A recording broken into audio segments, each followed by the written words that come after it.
তো তুমি এখন একটা ঢাল জায়গায় দাঁড়িয়ে আছো, ঠিক আছে? এখান থেকে তুমি যদি উপর দিয়ে উঠতে চাও, ইনকেস ভাবো পেছনে একটা গাড়ি আছে তোমার, পেছন দিকে গড়ানো যাবে না আর ঢাল জায়গা, সেই ক্ষেত্রে তুমি কি করবে?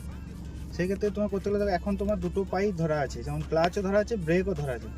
সেই ক্ষেত্রে তোমাকে এখন আস্তে আস্তে ফার্স্ট গিয়ার দাও, প্রথম ফার্স্ট গিয়ার দাও, দিয়েছো? এবার তুমি আস্তে আস্তে প্রথম ক্লাচটা ছাড়বে। ক্লাচটা দেখবে প্রথম যেখানে এই যে পুরোটা নয়, চলো আবার স্টার্ট করো। হ্যাঁ, ক্লাচটা ছাড়বে হাফ, এবার গাড়িটা ভাইব্রেশন হবে, ব্যাস, আর ছাড়বে না। এরপর ব্রেক থেকে সরিয়ে অ্যাক্সিলারেটরের পাটা রাখো, হ্যাঁ, দিয়ে হালকা অ্যাক্সিলারেটর দিয়ে বাকি ক্লাচটা, বুঝে গেল? এই ক্ষেত্রে কি হলো, পেছন দিকে গড়ালো না। কেন গড়ালো না? যেহেতু ক্লাচটাকে আমি হাফ ছেড়েছিলাম, উপর দিকে টানার একটা করে দিয়েছিলাম, ঠিক আছে? সেই জন্য সামনে দিকে গড়িয়ে গেল, আর অ্যাক্সিলারেটর দিয়ে একটু ক্ষমতাটা বাড়িয়ে নিলাম, দিয়ে গাড়িটা আগিয়ে নিলাম সামনের দিকে।